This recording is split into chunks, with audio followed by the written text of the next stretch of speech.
everybody, to another episode of That Movie Show. Final one of this glorious year of our Lord, 2020. Mike Wendt and Eddie McCabe taking you through this week of movie talk. Eddie, how are you?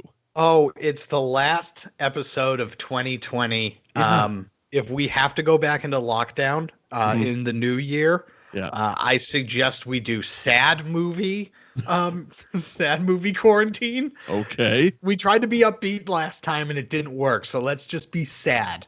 All right. Fuck it. It's almost Christmas time. I've watched so many Christmas movies. I found out that TikTok does not care about Christmas movies. Meaning? So, oh yeah. I started doing I tried to do 25 days of Christmas movies, right, where I would review 25 Christmas movies for 25 days of Christmas. Right. And each one of them, my TikTok is like, no, thank you. No. Oh, you mean the algorithm? Yeah, the algorithm. Yes. Okay. Yeah, well, it happens. Yeah. So is Christmas bad? I don't know anymore. Is that non-PC? Is PC even a thing anymore? What do they call it now? Have they canceled Christmas? Woke? Is Christmas not woke? I don't know. I've been in my own little bubble here, so yeah. Well, that sucks, man. But I've watched some fun movies. There you go. So at least you've been enjoying it. Yeah, I've been having fun. And you've been doing other stuff, not just Christmas movies, on your TikTok and your reels and fleets and whatever the fuck else they're calling it. Just trying to do stuff because I'm trying not to go crazy, Aren't we all? We all? I watched one of my favorite Christmas movies. I don't know if you've seen it before, but White Christmas. The old one, right? The old one. Yeah. Where the song comes from. Probably seen it many, many years ago, yeah. Yeah. Oh, man, it's a delightful movie. Bing Crosby's in it.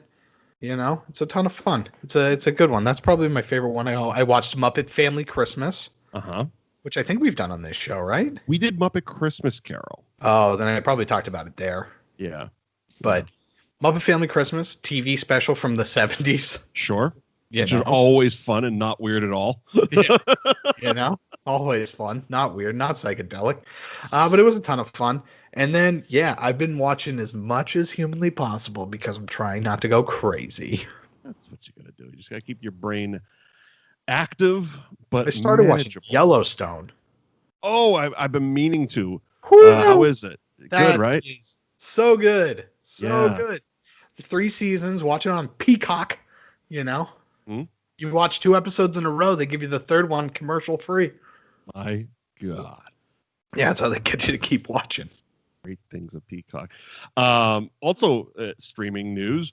This past week, HBO Max and Roku finally got into bed together. Oh, yeah. I started watching Doctor Who again because of it. I can watch HBO Max on my TV now. The funny thing is, about 2 weeks ago, I get an email from YouTube TV, who I'm a subscriber of. Yeah. And they were giving subscribers, I guess there was fine print involved. I didn't give a shit because I got the email. So I guess the fine print was if you were a consistent subscriber for the last 2 or 3 years or something like that, they were giving away a free Chromecast. And I jumped at it because, first of all, it's free. Sure, I'll take it. But my brain was like, well, shit, now I can watch HBO Max. Sure enough, I get the email, and a week later, oh, yeah, we're putting it on Roku. I'm like, yeah, cool. And I got 2 things. I got 2 things. Now I got 2 things. I can play with something else. But, yeah, so I can finally watch it. It was just a smart move. It's one of those things. I felt that HBO Max was kind of like it started as the little engine that could. Right. And especially with the Amazon Fire Sticks and the Roku's not picking it up and them going back and forth on the contractual thing, and Roku being like, we control 70% of the streaming audience, and HBO Max was like, cool, we're going to control 100% of the theatrical audience next year, so you might want to jump on board or people are going to be dumping your stick.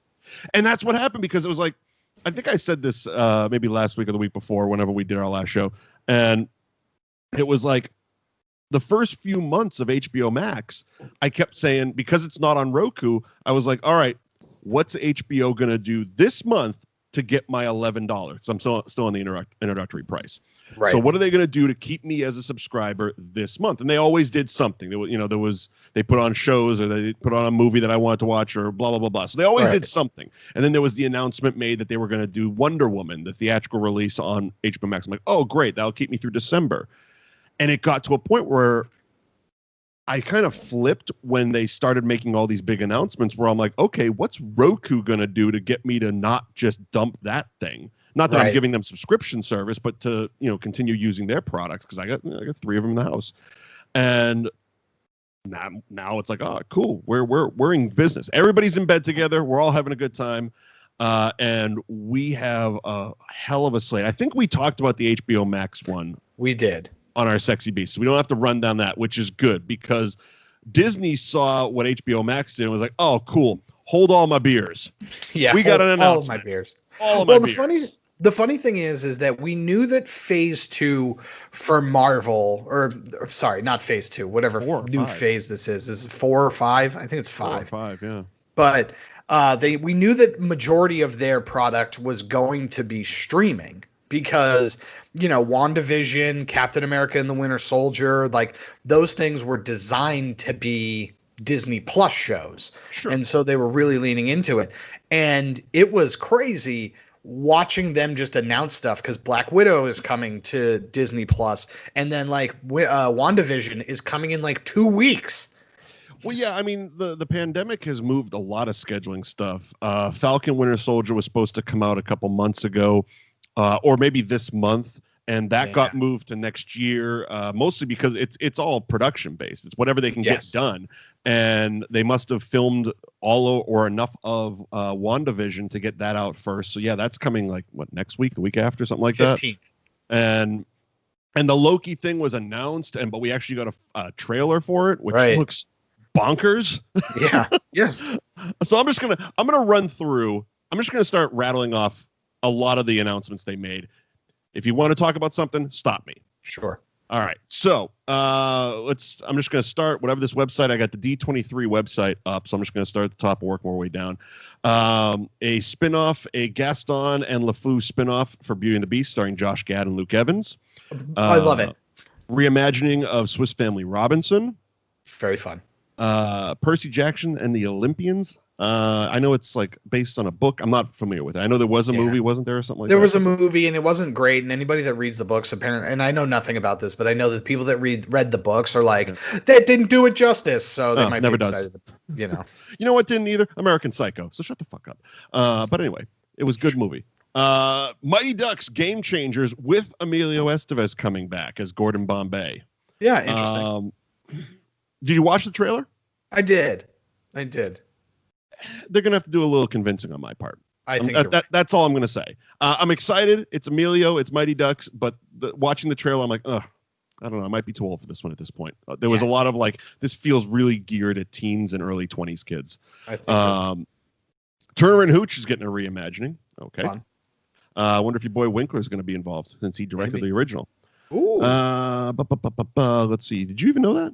No. Oh, him and Tom Hanks did not get along. They had an actual ongoing feud because of Turner and Hooch for many, many years that one of them talked about later, which, according to you and most people, is weird because Henry Winkler was the nicest guy ever. Yeah, weird. Handmaid's Tale got picked up for a 5th season on Hulu, which apparently is a Hulu show. I thought it was Amazon Prime, but nevertheless, there you go. It's won every award every year. 4 more seasons of It's Always Sunny in Philadelphia. This is my happy place right here. Yeah, I know. It's not one that I've gotten into. I got the first 3 seasons on DVD. They came in one pack. Yep. And so I had that and I watched that, but then I never really watched anything else. Oh my god, it's one of my favorites. Alien is getting an FX series. Yeah, very cool. Interesting. The Stones. This one I actually didn't hear about until this moment. So the Stones, let's see. A drama series about the Rolling Stones. Oh, fun. So a drama biopic type of thing? Dramatization. That's really fucking cool. And it's on FX, so that's awesome. It's not like it's been really interesting that like FX and AMC have both started to let the language fly. FX has been doing it for quite a while. Yeah. And yeah, AMC, it's one of those things that they're now competing with the likes of streaming. So, and their cable service. So again, there's something that people don't always know unless you're involved. Once you get into the safe harbor, anything kind of flies. Well, there's a difference between cable and broadcast. Right. So like the ABC, NBC, the broadcast networks, the 4, 5, 7s down here in Boston, those are heavily restricted under FCC regulations. Cable networks, FX, AMC, Comedy Central, Paramount, the only restrictions they have are their own personal policies and their sponsors. Right. So it's like, so that was why like FX became like the second coming of HBO basically for free. When they did stuff like The Shield and Rescue Me and stuff like those were the ones that really started being like, all right, we're going to make real fucking shows here. Yeah. 100%. Sons of Anarchy, they went full in language, violence, whatever. It's like, if it makes a good show, they're going to do it. They're not going to be worried about, adhering to guidelines. Yeah. Cause they don't have one. Right. The only ones, the only guidelines they have are the ones they make. Right. Yeah, so it'll be interesting. That would be interesting to see kind of how that's taken a turn and how a Rolling Stones bio show would work. That'd be cool.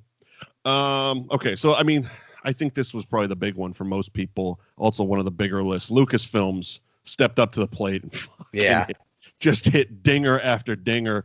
Obi-Wan Kenobi series, which is filming in Boston, England.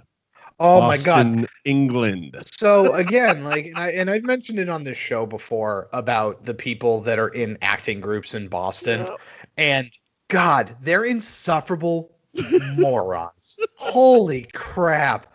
It's just like every single Star Wars thing has been made in England at the same studios for the original. What makes you think that they're going to go and film this in Boston? We don't have the infrastructure for Star Wars as a filming community.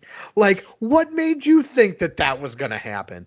And they're all like, it was even on the news around here that everybody was like, oh my God, they're going to be filming in Boston. And it's just like, England, Boston, England. Yeah. I mean, it took me a couple days to actually Google it. I was just going based on headlines. And the only thing I thought of was they have studios out in Western Mass. And I'm like, oh, they're probably just going to use one of those big studios. It probably has something to do with tax credits or some shit.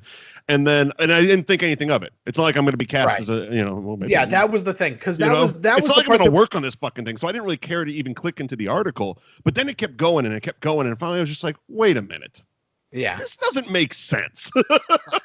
Because you're 100% right. Like, if they were, because I want to say they shot some Avengers stuff here, but again, it was just like a green screen. They didn't film in the city of Boston and hire extras and actors and stuff.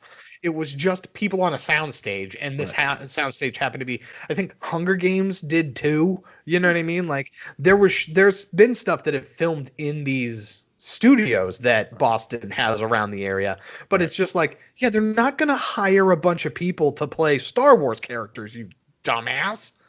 I mean, my fingers were crossed for all of about 20 seconds. Yeah. But yes, so that's the first one. Obi-Wan Kenobi series for Disney Plus, filming in Boston, England. And I think one of the biggest things that come out of that announcement was Hayden Christensen returning as Darth Vader. Interesting. We'll see how that goes. There's also rumors swirling based off of that piggybacking off of, because Obi-Wan Kenobi is not going to be like The Mandalorian where we're just going to have season after season after season. They're just going to that. Well, right. It's designed to be just this contained miniseries. Right. And they're thinking that piggybacking off the back of this, Hayden Christensen will play Darth Vader in his own version of that. Cool. Yeah. Here's kind of my thought. First of all, I'm assuming by them saying Hayden Christensen returning as Darth Vader, a lot of that is going to be in flashbacks because Darth Vader showed up in Rogue One in probably the best Star Wars scene ever made. You're right. But we didn't need Hayden Christensen for that. And that type of the Darth Vadering, you don't need an act like it's a stunt guy under a suit. You don't need Darth Vader. Kind of like how and also Pascal. It's like James Earl Jones is going to do the fucking voice. Like Right. I don't give a shit. Like you can have whoever you want in the suit, man. James Earl Jones is doing the voice. Right. I think you're right. I think it's going to be told in flashbacks. Who knows what this show is going to be, but that makes the most sense. Sure. To have such an announcement of Hayden Christensen returning as Darth Vader, it's like, all right, well, Darth Vader is a dude in a suit with a mask. Right. Okay. So it has to, for him to be there, you have to show his face. Right. James Earl Jones does the Vader voice. So we don't have him doing that. So I think it has to have something to do with that. I would like for him to like have some recollection and stuff and like have the two of them go on adventures like in between like stuff. I just want like their first encounter to be like you're running into your old high school buddy for the first time at a bar and you sit down and be like, hey man, remember I cut your legs off? That sucked, man. Remember when you didn't have the high ground? I always told you, Anakin, you need the high ground. Yeah, high ground. I'm Don't horny call for me it. Anakin. My name's Darth now. Shut up. By the next round. Let's move along because there's a lot of this to do. Yeah. So on Investor Day, two Mandalorian era shows from Favreau and Filoni were announced. Rangers of the New Republic and Ashoka. Now, I don't want to dip too much into spoilers, but spoiler alert for 1 second here. In the post-credit scene of the season finale of The Mandalorian, we got a third announcement, which it's all over social media. If you haven't, fuck you if you think this is a spoiler. The Book of Boba Fett is also going to be released next Christmas. Yeah, so I'm pretty excited about that. I thought that was going to be just the next season of The Mandalorian, but apparently it's separate. So yeah, it's going to be a separate series because also season 3 of The Mandalorian, I believe, is coming out next Christmas as well. So that's where a lot of people got confused, and it was cleared up that they will be separate shows. The Book of Boba is also going to be a show. I was on the fence, like, oh, maybe it'll be like a movie or like a limited mini series and stuff like that. Like, but no, this is going all in on a show. Book of Boba Fett, and it's going to be run by Jon Favreau, Dave Filoni, and Robert Rodriguez. Yeah, it's going to be exciting. I'm very interested to see what it is. It sets up a really cool like world. It looks like it's going to be set on Tatooine. And dude straight up took Jabba's throne in one of the most awesome scenes. Like the Wonawanga guy is all fat and shit, and he just I loved it. Yeah. I loved it. I loved every like. We're not going to do a whole Mandalorian thing. Maybe down the road we'll do one. But wow, did I love that episode? Yeah, it was so great. Rangers of the New Republic, also Mandalorian era. I believe this is going to be the Gina Carano spinoff, or at least she's going to be heavily involved with it, which then makes me also hope let's get Bill Burr in on that one because wow, was he wonderful? Really good. He was wonderful. Really good. That scene with him, the Mandalorian and fucking Richard Brake, showing up as one of the Imperial whatever the hell officers. Oh, wonderful. Yeah. It was so good. Bill Burr was so fantastic. Like he was fun in his first appearance in The Mandalorian, and it was like, oh, this is really fun. But then having him come back and have so much depth, like that was just it. It was like, oh, so Bill Burr's back and he's Bill Burring it up the whole time, and then you're like, all of a sudden he flipped a switch and like, holy shit, this dude is acting. Yeah, like what? And I don't want that to sound as if I'm shitting on him, but it's like. No. We've all known Bill Burr for many years as the angry comic, the Monday morning podcast, and it's Bill Burr. And now it's like, oh shit, okay, man, good for you. Yeah, right. I hope to see more of this type of Bill Burr. Ashoka, Rosario Dawson as Ashoka Tano. Am I saying that right? Ahsoka Tano. Yeah, Tano is the last name, correct? Yes. All right. I didn't watch the cartoon, so I'm trying to work on these names as quickly as possible. Yeah, fine. You're doing great. But I mean, I've seen enough pictures of it, and wow, she crushed it. Like I love me some Rosario Dawson and whatever she does, but she was awesome in this. Yeah, she was fantastic. Her episode was so great. It was so much fun watching her pop up. We got the name of Baby Yoda in that episode, which was so Grogu is fun. going to take some working on me, man.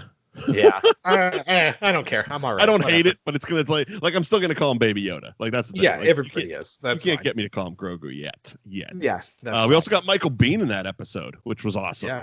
Yeah. Fucking Michael Biehn showing up. I love it. Speeding along, we got a lot more. We got a lot.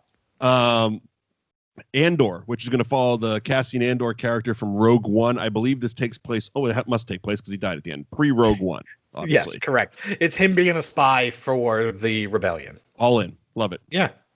Star Wars: The Bad Batch is an animated show. I know nothing about it, but I believe it's spin-off of something, right? Yeah, it looks like it's a spin-off of the Clone Wars, the television show. Once episode 3, so the Clone Wars television show ends when the episode 3 starts, right? The Bad Batch? No, so of episode 3 of the Star Wars movie. Whoa, gotcha.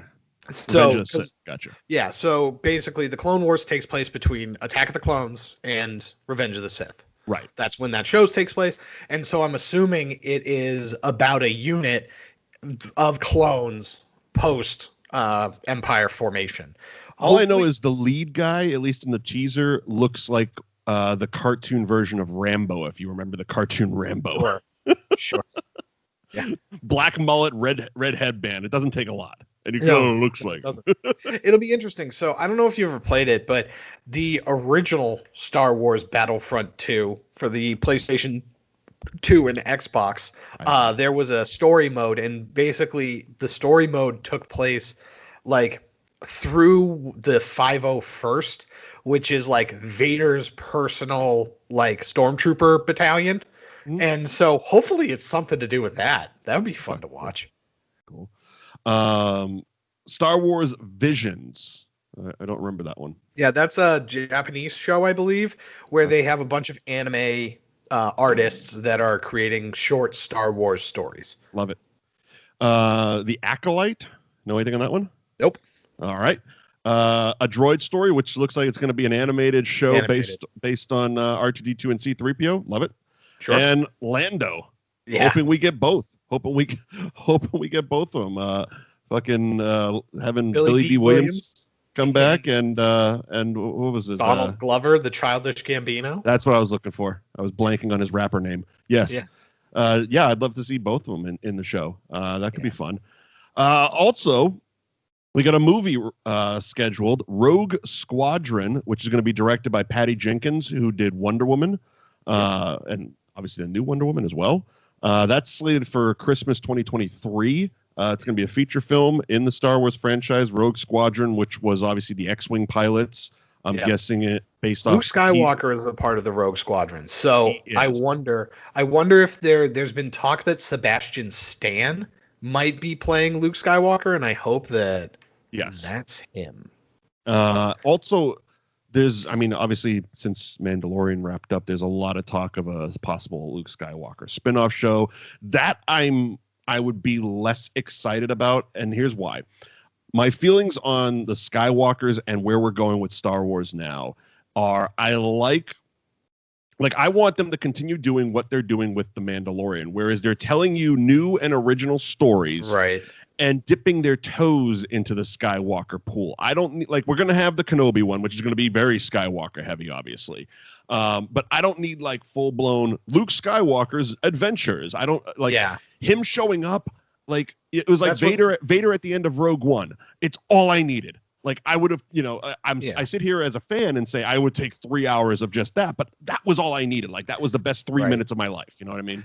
Yeah, I don't need the movies are the Skywalker stuff. I would love for you to tell me one of the big problems with the 9 movies that we got is that it's very centered around this one family in a very big galaxy. A lot of galaxy out there, man. So having a lot of other stories being told, that's why and they didn't cover it in this one, which I think is fine. I think that you saw what happened with The Mandalorian and it's just oh yeah, let's just do more of that. But when they get to the High Republic era, because like that's the plan. You know, maybe not necessarily right away, but maybe when we sit here a year from now and have this meeting again for like what's on tap later, this is what we're gonna get. Is like, yeah, tell me cool Star Wars stuff that has nothing to do with Skywalkers. You know, because you're crushing that. Yeah. And it's, again, it's one of those things. If it takes place in these types of timelines where, you know, they're alive still and that's all still happening, they can pop in. Fine, have them pop in. It's fun. You know, as Star Wars fans, we inherently love nostalgia. So that type of thing, cool. But yeah, I don't need the full blown Luke Skywalker show. Like I would at this point, I would much rather him be a cameo / supporting character in something else. Right. And because we already know his story. Right. And him just popping in to save the day every once in a while or just be a part of a thing is really fun. But it's like, it's kind of the same thing that Marvel learned, right? Where it's like, yeah, we can have Iron Man in the Marvel movie or in the Spider-Man movie. Right. You know what I mean? And like, oh, Black Widow is in the Captain America movie, you know, and it's fun to watch these characters live in a world with all of the other characters that are here, but I don't need the Avengers to be every movie, because if we had 22 Avengers movie, that would have sucked. Right. And it very much looks like, based off of this Investors Day release, that they are taking the Marvel approach to Star Wars now, which they probably should have done from the start, but okay, you know, fair fucks. Yeah. But now they are. And again, the Skywalker thing came up a couple times. I've talked to people where they're like, oh, now they can redo the sequel series now that The Mandalorian has said. I'm like, I don't want that. The sequels are done. Right. We did the sequel movies. Let them be. They are what they are. Now let's move on to new shit. Like, I want new shit. Like, I've seen that story. Right. I want new shit. You know what I mean? I don't want to keep revisiting and redoing and all that. Like, no. We did it. We get it. Let's move on. Speaking of moving on, the other two to come out of Lucasfilms is revisiting of the Willow series. It's going to be a TV series with Warwick Davis, and the next installment of Indiana Jones. Yeah, directed by James Mangold. No, thank you. Okay, I mean, either one. I wasn't a Willow fan to begin with. Yeah, I don't care. And Indiana Jones has been on their docket for, like, I don't know. I think it was the thing that got Harrison Ford to come back to Star Wars, but whatever. Maybe we'll get it. Probably we won't. And the last thing they announced was, I believe it's going to be 2023 or 2025, Taika Waititi's Star Wars film. Yeah, sure. Great. That'd be fun. That'd be awesome. It'll be like this. It'll be Shadows of the Empire, and we're all gonna love it, and we're gonna be like, you should do another 3 Star Wars movies. And he probably will. Yeah. Because success and money talk. Let's move past Star Wars, and we got the sequel to Hocus Pocus announced. Fun. Okay. Reboots to 3 Men and a Baby. That one starring Zac Efron. Okay. Interesting. Okay. Cheaper by the Dozen reboot with Gabrielle Union. Don't care. Okay. A sequel produced by Tyler Perry of Sister Act, starring Whoopi Goldberg. Okay. Sure. That's obviously that's the piss break of the announcements. Yeah. Now we move on. I believe, let me see. Are these also Disney Plus projects? Rescue Rangers, Chippendale with John Mulaney and Andy Samberg. I can't wait. All in. Can't wait. Hybrid live action and animated, apparently, and it's a film, not a series. Okay. Yeah. So cool. Pinocchio starring Tom Hanks, directed by Robert Zemeckis. Okay. Probably going to be good. Okay. Peter Pan and Wendy, starring Jude Law as Captain Hook. Interesting. Yeah, but okay. Sure. Okay. Disenchanted, sequel to Enchanted with Amy Adams returning. I didn't see that one. I haven't seen it either, but I heard it's fun. Okay. Let's see. What else do we got? Cruella de Vil, Jungle Cruise. These have already been announced. Prequel to The Lion King and Little Mermaid. Okay. And we got some more Disney Plus series. These are the first ones coming from the Walt Disney Animated Studio. Sure. So you got Baymax, Zootopia Plus. Interesting. Tiana, which I'm guessing is now going to be incorporated to Splash Mountain. Princess and the Frog. Yeah. And Moana is getting a series. So The Rock's going to make more money. Great. Yeah, The Rock's just going to make more money. You know? Fucking Disney, man. And then this is going to be a feature film slated for 2022, Lightyear, the origin story of Buzz Lightyear, starring the voice of Chris Evans as the real Space Ranger Buzz Lightyear. Yeah.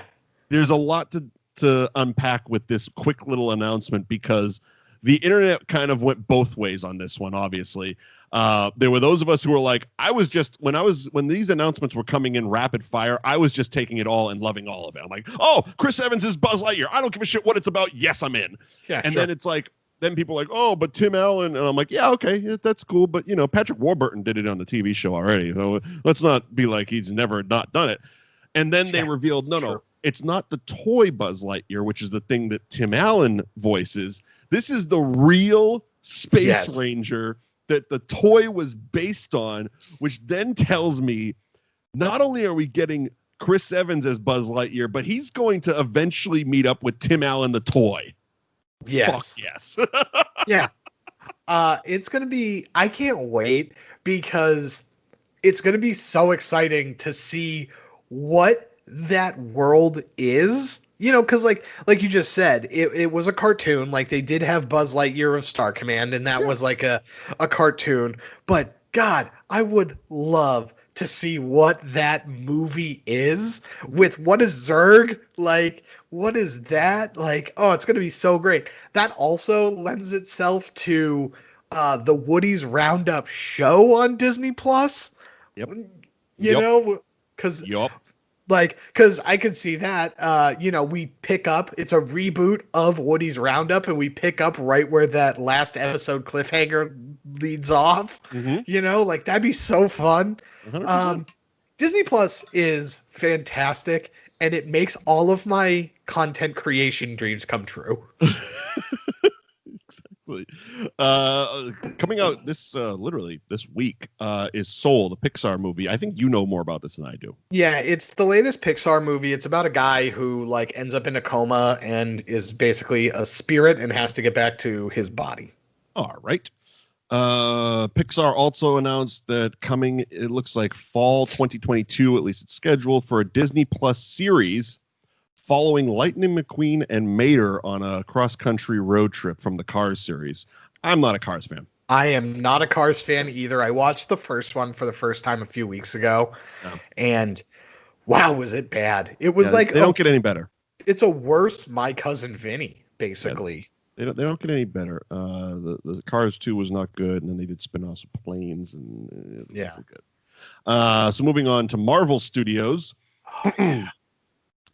We got the sizzle reel for Miss Marvel, which I know nothing. I haven't read any of these comics, so I don't know about these characters. This looks fun and different. Yep. It's going to be a Disney Plus original. I believe series or movie or one way. It's Disney Plus original. Let's see. Secret Invasion is another one. These are 3 series coming out. So Secret Invasion is going to be starring Samuel L. Jackson. Okay, yes. So I'm guessing it's going to be like a spy thing. It's a Nick Fury thing. So basically, from this is based off of the comics, right? The Skrulls are bad guys. It's weird because in the MCU, they going back to bad? I don't know. On the MCU, they're not bad guys, so I don't know what the plan is there. But in the Marvel comic book universe, the Skrulls are bad guys, and they all the time, 100%, all the time for So, and at least specifically in this storyline specifically, they have infiltrated the entirety of the Marvel universe, and they've kidnapped and replaced heroes and all this stuff. And so Nick Fury has basically gone underground to try and uncover where the Skrull Queen is, and they're trying to uncover that. So I would assume that this sets up one of the next phases of the Marvel Cinematic Universe because of the way Spider-Man Far From Home ended with their post-credits scene. Yeah. But, who knows where we go from there. Ironheart, starring Dominique Thorne as a genius inventor. Sounds like, now correct me if I'm wrong, female Tony Stark? I believe so. I forget what that one is. Armor Wars, starring Don Cheadle as War Machine, James Rhodes. And the quick synopsis says, who faces Tony Stark's worst fears. Yeah, a bunch of people have like armor. And okay. Cool. And then the series that have already been announced, but we got more like teasers and clips and stuff like that. WandaVision, of course, which is coming out like within the next week or so. Falcon Winter Soldier, Loki. The teaser looks amazing. Sure. We got a teaser for What If, the animated series, which I am wildly interested in. Yeah. Hawkeye, we've seen set photos and stuff with Jeremy Renner and Haley Steinfeld filming that. Yep. She-Hulk. Okay. I'm guessing. Yep. I heard Tim Roth was coming back, which is super cool because he was in the Ed Norton version. Yeah. And Mark Ruffalo is obviously back. Moon Knight. I don't know about Moon Knight. I've seen it announced a couple times, but haven't Googled it. Yeah, he's fun. He's a fun character. It's a very interesting choice that we're going that far down in the like Marvel pantheon, but he's fun. Again, these were just kind of thrown out at rapid fire, yeah. So who the hell knows when they're even scheduled to come out. And then two that just seem fun for fun's sake. I Am Groot, which is the Baby Groot animated thing, it looks like. And then the Guardians of the Galaxy holiday special. Holy shit, I'm all in. I can't wait. And James Gunn is working on both, so like it's going to follow in line with Guardians of the Galaxy, which is wonderful. Right. And then wrapping up Marvel, we got a bunch of movies that were announced. Ant-Man and the Wasp, Quantum Mania, best title ever. Yeah, sure. Fantastic Four reboot again. And then, of course, Black Widow, which has been done for quite a while and waiting release. Shang-Chi and the Legend of the Ten Rings, that was announced at the last Comic-Con. Eternals was announced at the last Comic-Con. Doctor Strange and the Multiverse of Madness, which the more that and Spider-Man 3, the more casting announcements to come out about that has me way interested in what the hell they're going to do with those movies. Yeah, it's going to be interesting. Taika Waititi, speaking of him, comes back, of course, with Thor, Love and Thunder, and Natalie Portman as female Thor in that one. Christian Bale's the bad guy. Christian Bale is going to be the bad guy. Still on the docket is Blade, Captain Marvel 2, Guardians of the Galaxy Volume 3, and it was also announced that Chadwick Boseman will not be recast as Black Panther in Black Panther 2. Right. Interesting. Very interesting. It's very exciting to see what Disney is doing with all of their properties because they are really, really, really firing on all cylinders, from like just as like a company, from like a company standpoint. They're literally, as far as announcements is concerned, was like in T2, the Terminator standing at the edge of that office building with the minigun, just it's like they are just cool. We got a Gatling gun as far as what we're doing here. We're just turning out stuff, and that's not even. And we're both Disney parks people, and as 2021 approaches, that's the 50th anniversary of Walt Disney World.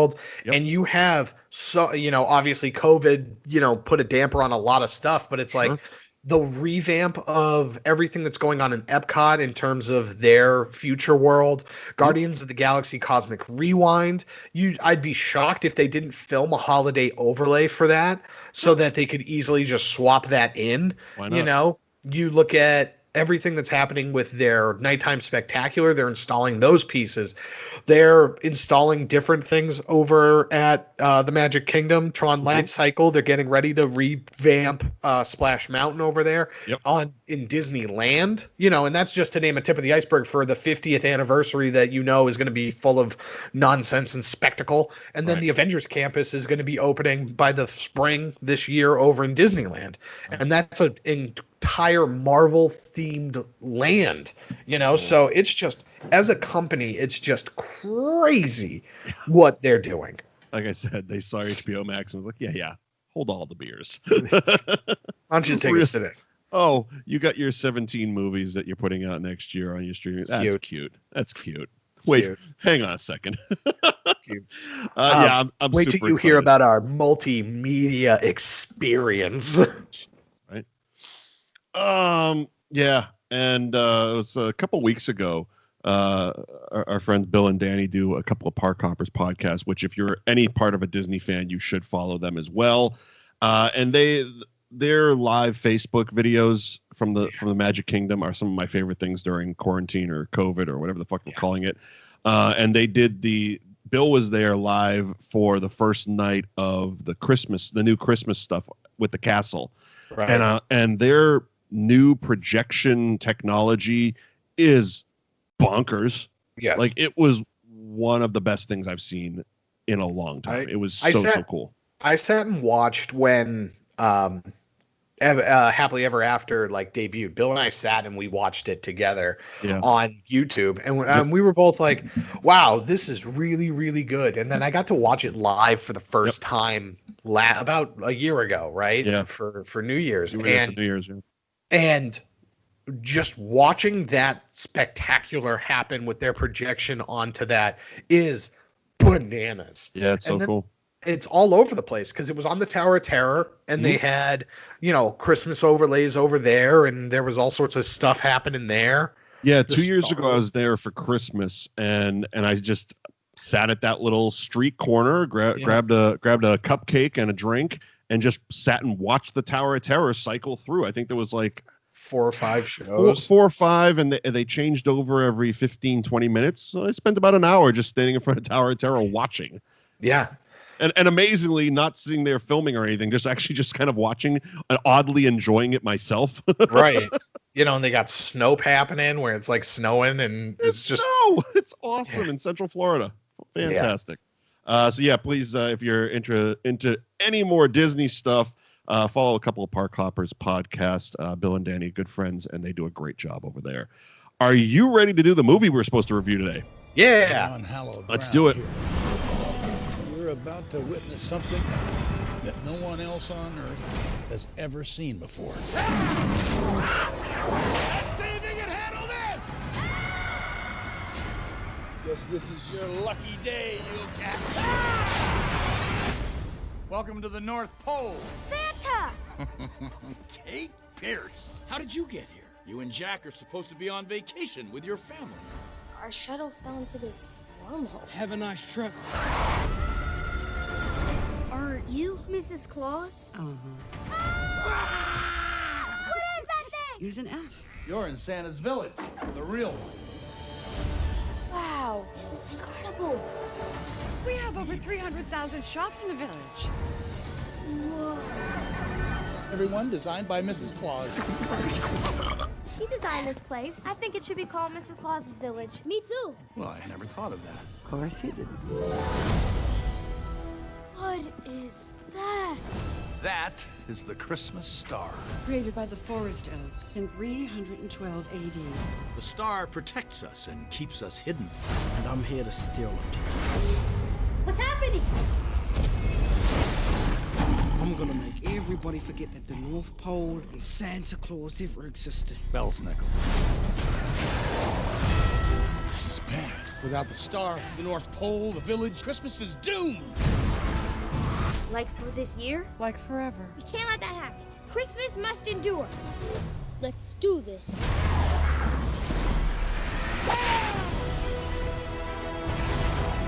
We have to stop him. Hold on tight. This might get a little rough.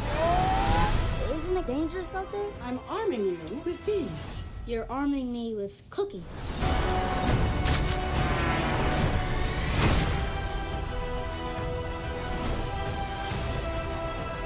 You spend every hour of every year getting ready for one lousy day. A day that brings joy to children all over the world. And that will never change.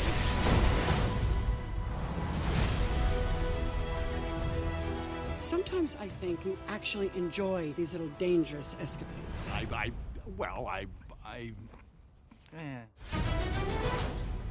The Christmas Chronicles 2, Electric Boogaloo, was released on Netflix on November 25th of 2020. Obviously, Netflix doesn't get a box office and doesn't release their budgets, so Google that if you want to figure it out. It was written by Matt Lieberman and Chris Columbus. It was directed by Chris Columbus, and it stars Kurt Russell, Goldie Hawn, Darby Camp, Kimberly Williams-Paisley, Tyrese Gibson, Judah Lewis. Okay, I'm going to save that last one because that was one of my happy moments. Sure. Number of people. And so last year, we did the first Christmas Chronicles, and I loved it. And I think a lot of it came from the fact that I just loved Kurt Russell as Santa Claus. I made the proclamation, Kurt Russell is my Santa Claus. Yes. Like, I think he's a lot of fun in that character. And then at the end, we got Goldie as Mrs. Claus, which was awesome because, of course, knowing anything about their personal life, these two have been together forever.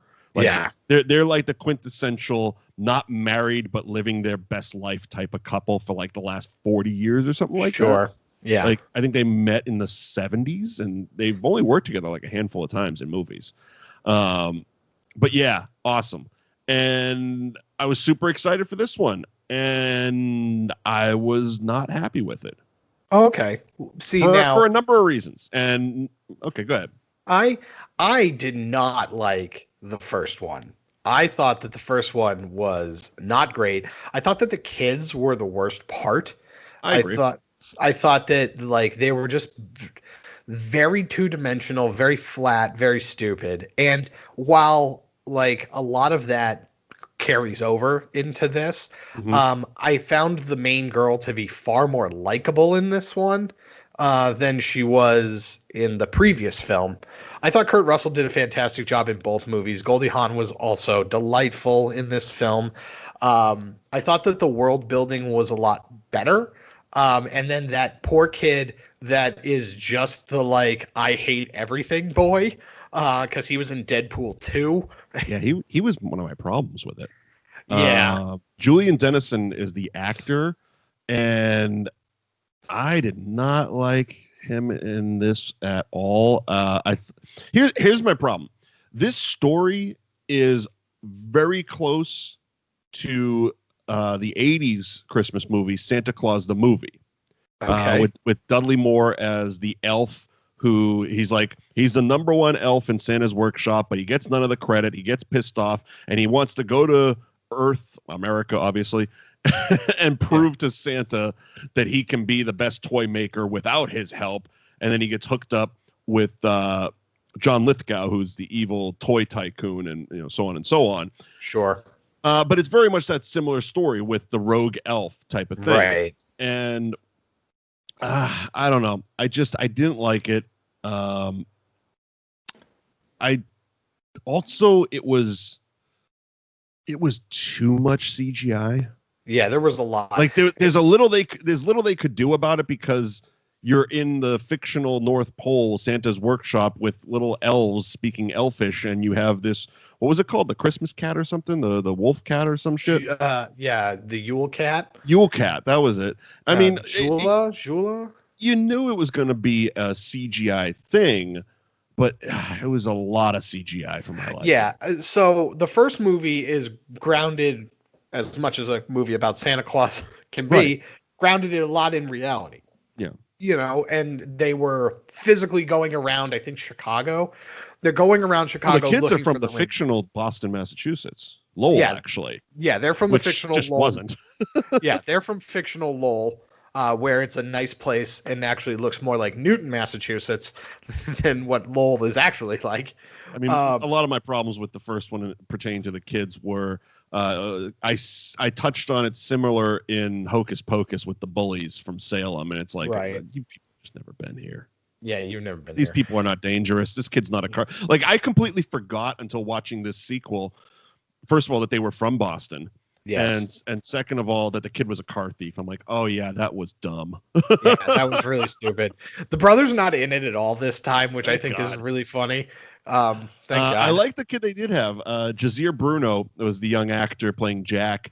And the first 5 minutes he was on, I was like, oh, I'm going to be so fucking annoyed with this guy, because it was all every time he spoke, it was very character exposition where it's like, do you have lactose intolerant, blah, blah, blah, blah. I'm just like, shut up and get to the Christmas shit. But then literally after the first 5-10 minutes, once they got off of the vacation in Mexico, he stopped all that stuff. And just became a character in the movie, and I thought he was a really good actor, and he did a really good job. Yeah, I liked him because I did like the setup where you know, this girl is a pain in the ass. This girl's a pain in the ass, and she's still terrible. She's the worst. Oh, she is. She's the absolute worst. Her entire personality revolves around Christmas. And now, look, we all know those people that their whole personality is based around Halloween, and they're like Halloween people. She's a Christmas person, and she's just terrible. Yeah. But I do kind of feel for her in the sense that, like, her mom has a new boyfriend. It's Tyrese. And look, I'd be sad about it too. Speaking of that, I would have preferred Taye Diggs.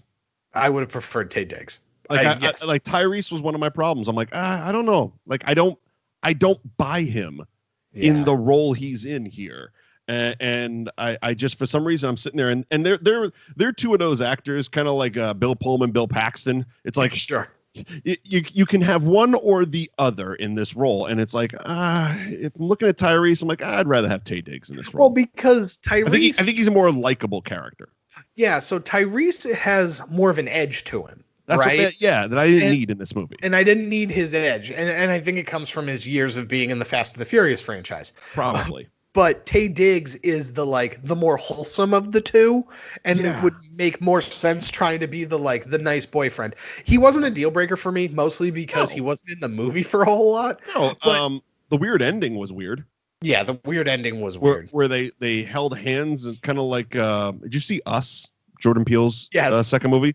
Yeah. What was it, Hands Across America? They were doing that while singing Christmas songs, looking up at the sky, waiting for the rapture. It was fucking weird. Yeah, they went caroling on the beach together to nobody. They were singing to the beach. Yeah, because they're a family now. Like it was weird. It was a very weird thing. It very much felt like they ran out of money for like the final shot. But like the little girl, her whole, like I said, she's awful. She's just terrible. Yeah. And her whole thing is that she doesn't want Tyrese to be her new dad.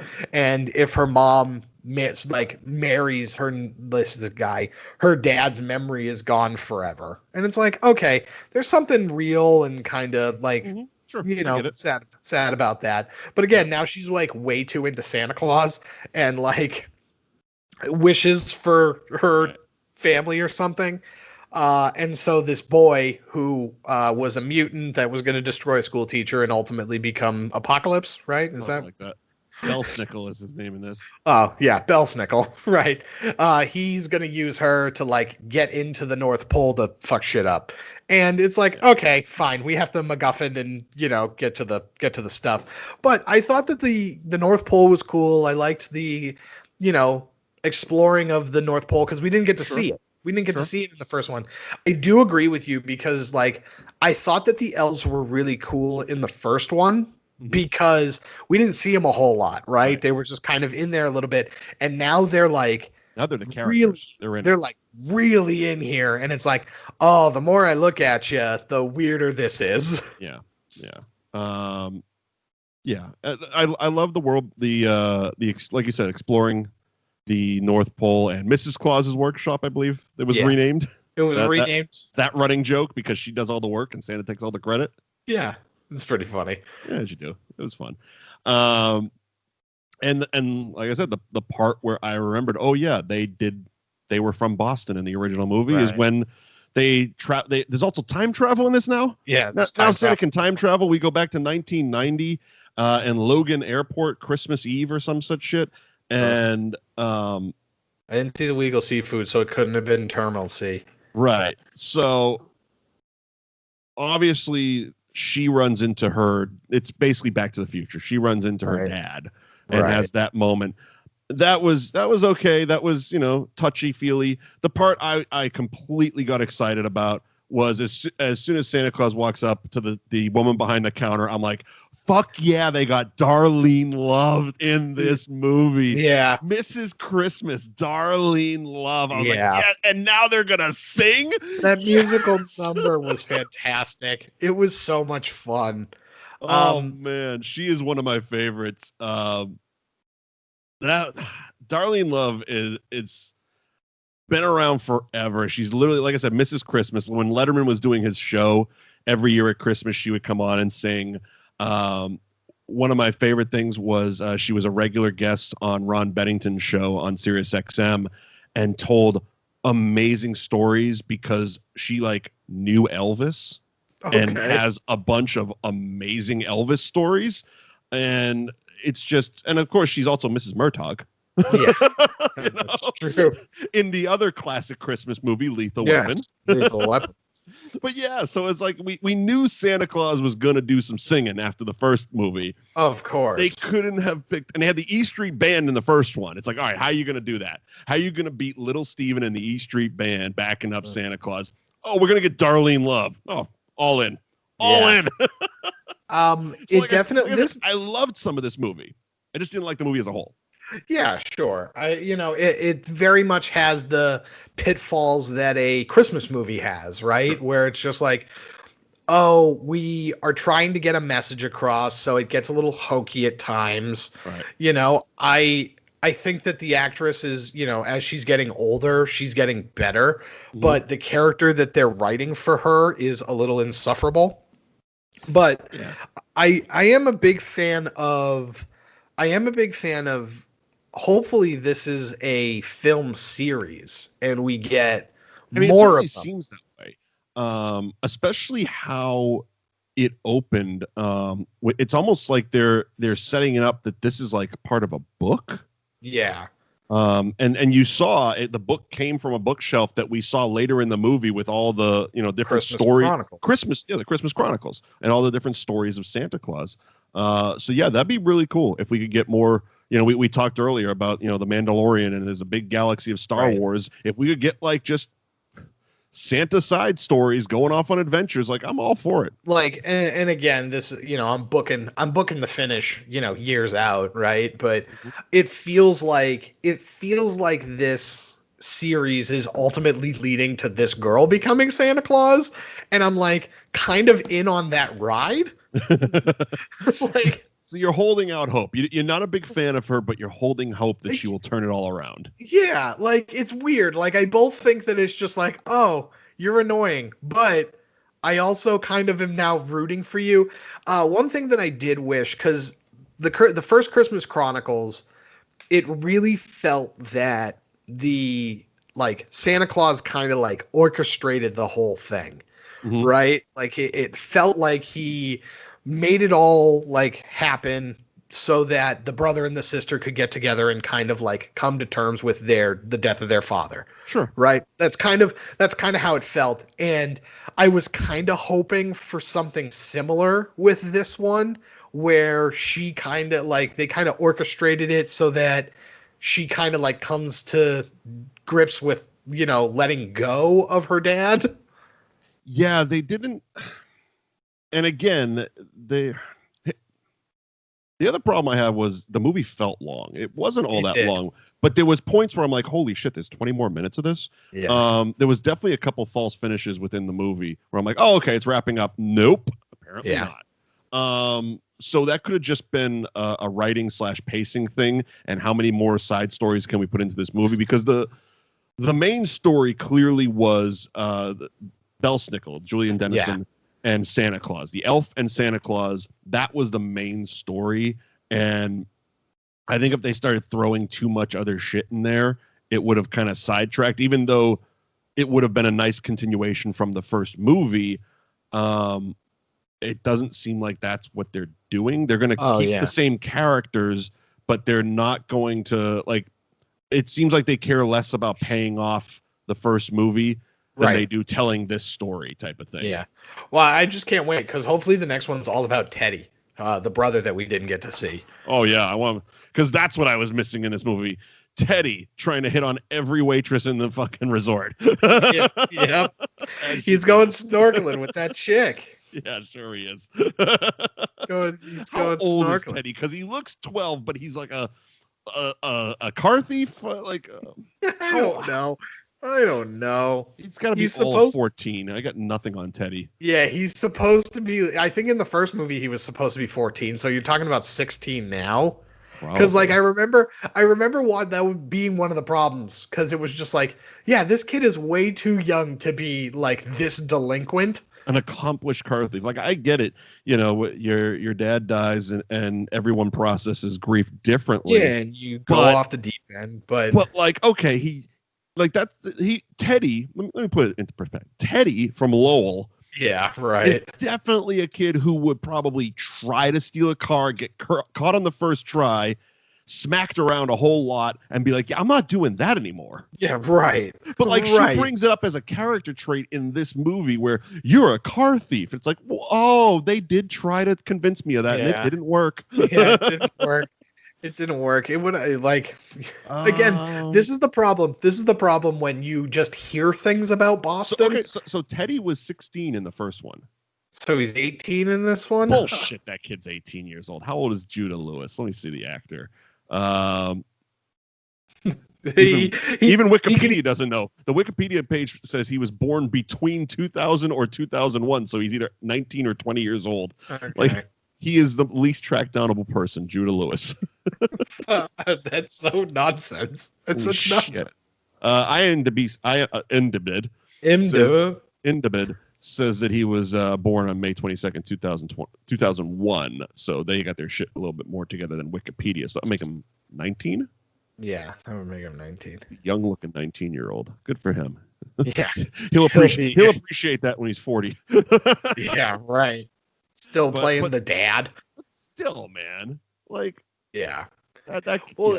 Again, it kind of comes in. I can go to my personal experiences where it's just like, yeah, you don't look like a car thief. You look like a kid that would go to prep school. Right. Like he's like the kid who would rebel after his father's death. And you do some rebellious shit. You pick up smoking and maybe steal the valve caps off of a car or something like that. But you're not becoming a career car thief. Yeah, like he was in a mob ring. Yeah, right. Yeah, in like 6 months. He went from an honors student to Henry Hill in 6 months. In Lowell. Of all fucking places. Yeah. They literally took Massachusetts and just threw a fucking dart at the board. Like, I heard Lowell is real rough and tumble. So maybe we'll just say that. I mean, one of the messed up things about how poorly the Boston area and Lowell is represented in these two movies is executive producer and Santa Claus, Kurt Russell, grew up in Springfield. He knows the area. Yeah. You know what I mean? Right. He's from here. You know what I mean? Yeah. So I don't know. I mean, is Chris Columbus from here? He wrote the thing. I mean, you got to imagine. He's probably from Lowell. You got to imagine Kurt would say something to him, but maybe it was just like, fuck it, that doesn't matter. No, he's from Pennsylvania. Okay, so Chris Columbus grew up in Spangler, Pennsylvania. So he's a Philly guy fucking with us. Yeah. That's it. That's what it is. It's got to be what it is. And my guess is Spangler, Pennsylvania is nowhere near Philadelphia, but that just shows how ignorant I am. Yeah, right. Yeah, right. But yeah, I like, overall, it's Boston, New York, Philly, Los Angeles, and the rest is fucking farmers. The rest is farmers. Go fuck yourself. But yeah, I like the movie, and to be honest, I liked it a lot more than I thought I was going to, seeing how much I didn't like the first one. And I'm looking forward to the part 3 of the Christmas Chronicles. Yeah, I mean, my end opinion would be like I said, I wasn't happy with it.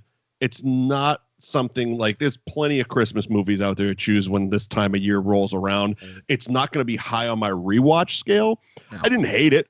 Like I watched it and it had its problems, much like the first one had its problems. But like I said, I loved a lot of it. Kurt and Goldie, I thought were fantastic. Darlene Love won me over. Like I'll sit there and watch that scene every Christmas now. Yeah, sure. That little scene at Logan Airport, quote quote, is going to be part of my Christmas viewing every year now. So yeah, and if Netflix keeps turning these things out, which I mean, the way the other streaming services are doing it, they're going to have to. Yeah, you're going to have to canceling Glow was a dumb fucking move now, wasn't it? Yeah, canceling Glow and hiking your prices to $14.99. I just got that email too. Guess what happens next month, Netflix? You're out. Yeah, you're out, bro. In the immortal words of Kenny fucking Powers, you're fucking out. Yeah, I don't know. I don't need you. Netflix and HBO Max are hitting dingers, and you're sitting here raising the prices and following out. What the fuck are you doing, man? You took Glow away from me, you asshole. I'll show up next Christmas, give you your $12 and watch Christmas Chronicles 3, and that's it. That's it. And you better hope it's... You know what? I'll make a fake email and get a free goddamn trial next Christmas. Yeah, right? I'll get a free month. What do you think this is? My first rodeo? Shit. Do you know how many free hours of AOL online I still have? You still got the disc sitting somewhere. Still got the discs ready to go. Do any of my computers? Champion, bitch. Yeah. Do any of my computers actually have disk drives? No, they don't. No, but I still got the discs. I built my computer 2019, so it feels like 10 years ago. 15 years ago, or a year and a half. Yeah, and it's like I was there at the store, and we're putting all the pieces together, and we're picking out all the stuff. Oh, yeah, I need this, I need this, I need this, and this, and this. And like every computer I've ever bought always just came with a disk drive. So I wasn't thinking like, oh, I should add a disk drive to it. And then I open up, I'm like, oh shit, this thing doesn't have a disk drive. Why would I need one? I don't need one. First of all, the only reason to have one was maybe to make fucking burn Blu-ray discs, but nobody does physical media besides myself anyway. And what am I going to do? I don't have shit to burn anyway. Yeah, right.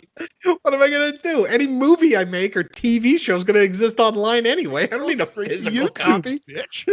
Yeah. Like Christ. So yeah, I got to just buy an external.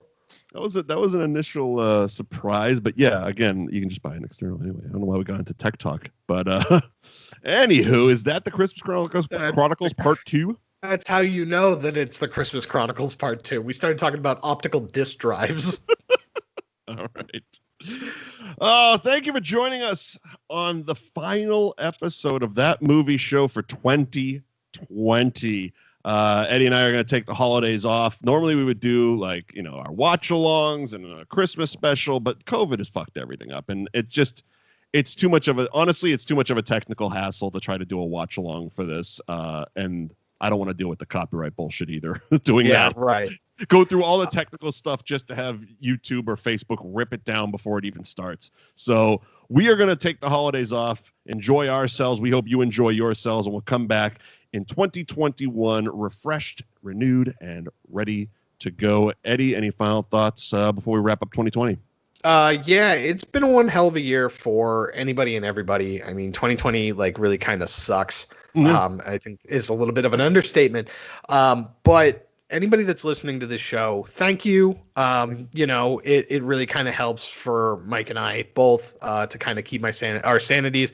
We do joke about how awful this year is, but we both look forward to doing this show. It's very fun. We enjoy doing it, and there are a lot of creators out there like us that are trying to kind of figure it out in this year. 2020, we've all lost jobs. Mike and I, together we shot restaurants. Like we filmed at restaurants. That was what our job was. So when the restaurant industry got hit with all sorts of sanctions, we inadvertently lost our jobs doing that. I also shot large events, and we can't get together in same places. So I've been out of work since late February, early March. Mike has been roughly the same, and there's a bunch of people in the restaurant industry that are still struggling. So what I would ask at the end of this year, if you have the ability to support restaurant workers or entertainment workers, if you have friends that have, shows that you enjoy, they're content creators that you enjoy,